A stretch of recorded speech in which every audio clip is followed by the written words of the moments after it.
Two ways to disable Instagram's Vanish mode.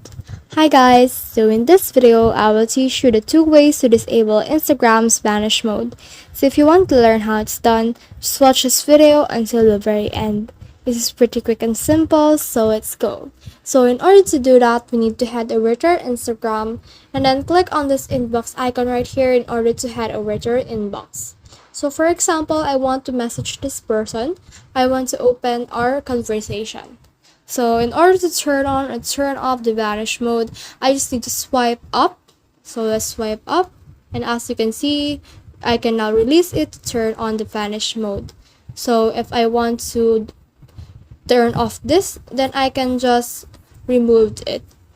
So as you can see, all of the messages that are sent on the vanish mode will disappear once seen.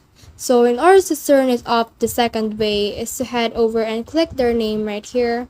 Then click on this privacy and safety. And in here you can see the vanish mode option. So just click on that and you should be able to turn off your vanish mode and it will go back to this usual conversation. So that's the whole process. I hope this video helped you to disable Instagram's vanish mode. If you have questions or comments, kindly put in the comment section below. And if not, do not forget to subscribe and like. Thanks!